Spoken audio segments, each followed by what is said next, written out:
It began not with a bang, but with an absence. The type of absence you don't immediately notice, but once you do, it clings to your mind like a shadow in the corner of your vision. Danhausen, once a name whispered with intrigue in the wrestling world, was nowhere to be found on AEW television. For months, fans didn't ask where he went. They didn't even realize he was gone. And that, more than anything, tells the true story of his time in AEW. Forgotten not with scandal nor drama, but with silence. But behind that silence hides a story worth remembering. Before AEW, there was Donovan Danhausen, a journeyman of the independent wrestling world. Born on August 17, 1990 in Detroit, his early years in the industry were unremarkable. He trained under veterans like Jimmy Jacobs and Truth Martini, and spent years blending into the chaotic ecosystem of indie wrestling. There were glimpses of talent, but nothing that screamed superstar. He was, at best, one of many. Drifting, working shows, earning reps, but none of it pointed to a future breakout, until one strange metamorphosis changed everything. By late 2017, something clicked, or perhaps cracked. Donovan Danhausen shed his skin and re-emerged with a new identity, simply Danhausen. Face painted like a horror movie parody, voice twisted into a bizarre dialect of gibberish and catchphrases, Danhausen introduced the wrestling world to a character like no other. Very nice, very evil became his mantra. His act, inspired by 80s horror, The Simpsons, and late-night absurdism, was more performance art than wrestling gimmick. And strangely, it worked. Almost too well. Independent promotions couldn't book him fast enough.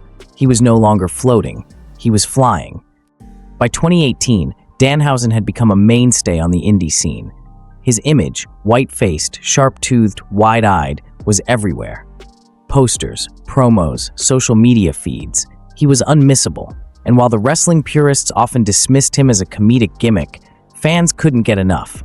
By 2019, he had joined Ring of Honor, establishing himself as one of the most recognizable faces in that company's roster. He was eccentric, unpredictable, and weirdly marketable. But then came the moment that would change everything, the call from AEW. It was early 2022 when Tony Khan teased a major signing. 3 days later, Danhausen debuted on AEW's Dynamite during a high-profile match between Adam Cole and Orange Cassidy. His appearance was cryptic, his alignment unclear, and the response from the crowd, electric. AEW confirmed the signing almost immediately, but beneath the excitement was a critical flaw. Danhausen was injured, and AEW, knowingly or not, had signed a performer they couldn't immediately use. What followed was not the rise of a new star. It was the beginning of a curious curse. Unable to wrestle, Danhausen floated backstage, performing mini-skits, placing comedic curses on other wrestlers. For a while, it worked. Fans laughed. Memes circulated. Then came his brief alliance with Hook, an internet dream team known as Hookhausen. Their oddball chemistry and offbeat promos made waves online. They even picked up a win at Double or Nothing. But like most curiosities, the novelty faded. The team disbanded as quietly as it formed. AEW had struck gold and thrown it back into the river. Post-Hookhausen, Danhausen's appearances became rare and increasingly irrelevant. When he did show up, it was usually to lose. Squash matches, comedy bits, AEW dark segments buried beneath algorithmic shadows. He aligned briefly with Orange Cassidy and the Best Friends, giving him a flicker of relevance. That led to his first AEW pay-per-view match at Revolution 2023, a chaotic four-way tag match that saw him and Cassidy fall short. But in that match, Danhausen suffered a torn pectoral muscle, and just like that, he was gone again, for over 8 months. He returned in November 2023 at World's End during the 0 Hour. But this time, the comeback didn't ignite excitement, it merely flickered before dying out. One brief match, one nostalgic cheer from the crowd, and then silence. No AEW, no Ring of Honor, not a whisper, not even a mention. And yet Danhausen wasn't injured. He was working indie shows. He was active, just not for AEW. He was, in the clearest terms possible, ghosted. Why would a company sign such a unique performer only to let him rot in creative purgatory? Some theorize backstage issues. His friendship with CM Punk, a name now radioactive in AEW, sparked rumors. Others believe he clashed with Tony Khan or failed to integrate into the AEW locker room. But none of those theories explain everything. What if the real answer is simpler and darker? What if Danhausen never belonged in AEW at all? AEW is a company built on work rate and in-ring excellence. Danhausen, by his own admission, isn't a ring technician. He's a performer, an entertainer, an illusionist in a world that rewards stiff strikes and 30-minute masterpieces. His place in AEW was always precarious. They needed him to sell merch. He did, but they never knew what to do with him. Because Danhausen was never meant to be fit in. He was meant to stand out. And AEW, with its overstuffed roster and obsessive fan base, crushed him beneath its expectations. And yet, one question remains, unanswered and echoing louder with each passing day. He is absent from television. If Danhausen truly never fit in, why did they bring him in at all? What did AEW see? What did Tony Khan see in this strange, painted performer that made them believe he could thrive in their world? Was it a calculated risk that failed? Or was it something else entirely? We'll go deeper into the mystery of Danhausen's silence, uncover the backstage whispers, and expose the inner politics that may have cursed his career from the start. The thing about vanishing acts is this: they're rarely accidental. In the world of professional wrestling, disappearance often hides a truth someone doesn't want exposed.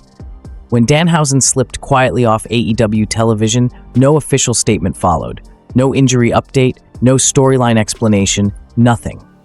And in a company where even minor departures usually come with rumors or leaks, the silence was deafening.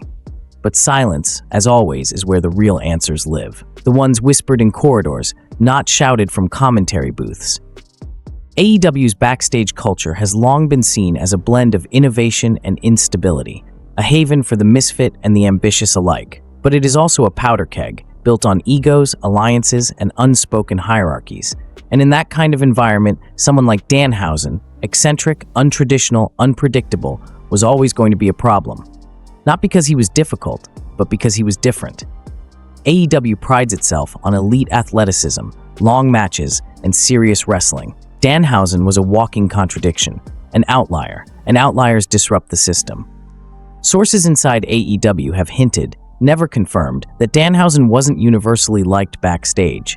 He wasn't disliked either. He was simply misunderstood, not taken seriously. His gimmick, so finely honed in the indie circuit, became a novelty in AEW's more serious environment. He wasn't viewed as a threat, nor a star.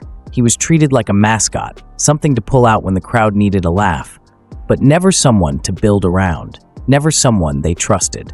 And in a roster as competitive as AEW's, being untrusted is worse than being hated. Then, there's the matter of CM Punk. Danhausen and Punk were close, both publicly and privately.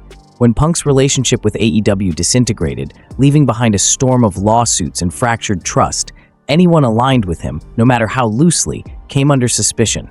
It's not confirmation, but it's a pattern, a trail of vanishing names, with Danhausen quietly among them.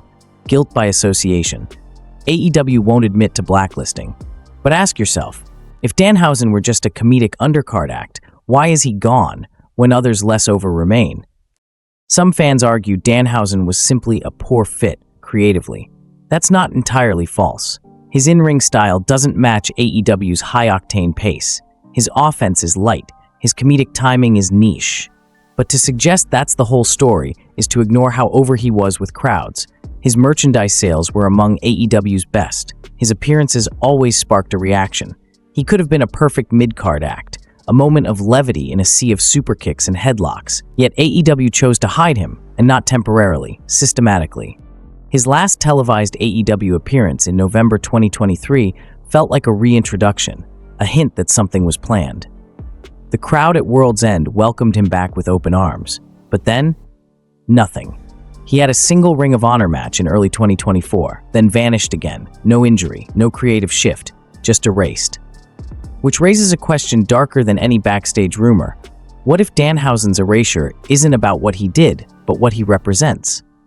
Danhausen represents a form of wrestling AEW has never been comfortable with. Character-first performance, absurdist humor, unpredictability. In WWE, such gimmicks have occasionally thrived, but AEW, for all its innovation, clings tightly to its wrestling purity. Danhausen was a crack in the armor, a reminder that not everything in wrestling must be 5-star matches and hour-long promos. Perhaps, to some in AEW, he was too much of a wild card, too hard to control, too hard to categorize. And yet, despite AEW's apparent disinterest, Danhausen thrives elsewhere. Since his injury recovery, he's been active on the independent circuit, working shows, staying relevant, building his brand. Fans still cheer. His online presence is strong.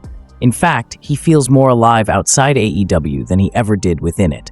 It's as if the moment he stepped out from under the AEW banner, his character breathed again, unfiltered, unrestricted, and that alone is a damning indictment of how AEW used, or rather misused him. But perhaps the most damning moment came at Final Battle at the Hammerstein Ballroom. Danhausen's return wasn't just a match, it was a statement. The crowd exploded, the moment was magic, and then silence again. AEW didn't capitalize, didn't follow up, no vignettes, no storylines. It's as if the company feared what would happen if he gained momentum again, because momentum demands commitment. And AEW has never been willing to commit to Danhausen. So where does that leave him? A ghost on the AEW roster page, a punchline to some, a cult icon to others, and a glaring example of how even in the most progressive companies, innovation can still be punished. Danhausen didn't fail AEW. AEW failed him. And perhaps more disturbingly, they may have done so deliberately. But what could possibly be gained by suppressing someone so beloved? Was it merely politics, a personal vendetta, or something more structural, an unspoken rule that there is only one kind of success in AEW, and Danhausen didn't fit the mold? The final chapter of this story, the question is no longer, why is Danhausen missing? It's who wanted him gone, and why. What if the greatest trick AEW ever pulled was convincing its audience that Danhausen simply didn't matter? As time passed, silence gave way to something more insidious: apathy. Fans stopped asking where Danhausen was. His name faded from cards, from commentary, from memory. Even his most loyal supporters on social media began to move on, chasing the next flavor of the month. But absence in this case wasn't just neglect, it was a deliberate strategy. Because in professional wrestling, the true burial isn't being pinned in the middle of the ring, it's being ignored. When the camera doesn't look at you, you cease to exist. And yet, behind the scenes, Danhausen never stopped working. On the independent circuit, his bookings remained consistent. His persona grew richer. He adapted, evolved, experimented. No longer confined to the mold AEW forced upon him, he reconnected with the very energy that made him a sensation in the first place. The face paint, the manic gibberish, the black comedy, it all returned, sharper, more refined. While AEW dulled his edges, the indies let him be Danhausen, and he thrived. Meanwhile, AEW moved forward without him.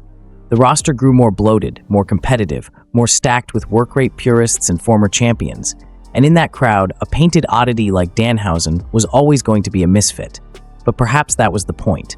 Perhaps Danhausen's role in AEW was never to succeed, but to absorb, to distract, to exist as a curiosity until the novelty wore off. A test balloon, a data point, a merchandise spike, nothing more. Some wrestlers are given arcs, redemption, rivalries, drama. Danhausen was given a punchline. AEW used him when convenient, then discarded him when inconvenient. Not because he was problematic, but because he didn't serve their narrative. His brand of wrestling, absurd, unorthodox, emotionally complex, required storytelling. AEW, for all its strengths, never made room for stories like his. It's a company run by a booker who understands action, but not ambiguity, who builds stars with technical clinics, not theatrical sorcery. And therein lies the core truth. AEW didn't know how to book Danhausen. They didn't know what to do with someone who didn't want to be taken seriously, but still deserved to be respected. Comedy in wrestling is rarely seen as art, it's filler. But Danhausen blurred that line. His act wasn't a joke, it was character-driven satire, built on layers of pop culture, horror tropes, and childhood nostalgia. It was performance. But AEW didn't want performance, they wanted intensity. In the end, the system spat him out. Final Battle at Hammerstein should have been his renaissance. The roar of the crowd, the unmistakable energy of something real happening. But the camera panned away, the lights dimmed, and AEW returned to its regular programming as if none of it mattered. That's when the realization crystallized. Danhausen wasn't booked poorly. He was never truly booked at all. What happened to Danhausen in AEW isn't just a story of one wrestler's misfire. It's a microcosm of wrestling's identity crisis. A genre that pretends to embrace variety, but still punishes anything it doesn't fully understand. Danhausen didn't fail because he was bad. He failed because he was different, and in this business, being different is the one sin that almost always leads to exile. So where does this leave him now? Ironically, exactly where he started, an outsider. But this time, it's an advantage. Free from corporate constraints, Danhausen can rebuild what AEW tried to dilute. He can tour, reimagine, reinvent. He can work the crowd, twist the expectations, and remind everyone why they fell in love with this strange, cursed entity in the first place. But most importantly, he can thrive without needing the approval of a company that never saw his full worth. And AEW. It loses something intangible, something beyond ratings or match quality. It loses a little of its edge, its unpredictability, its soul. Because the moment a company stops embracing the odd, the mysterious, the theatrical, it begins to decay, becoming just another machine producing just another show. As the lights fade on this chapter, we're left with a singular, uncomfortable question. Was Danhausen ever truly given a chance, or was he simply the wrong anomaly in the wrong machine? Let them answer that in the comments. You watching, what do you think AEW was really afraid of?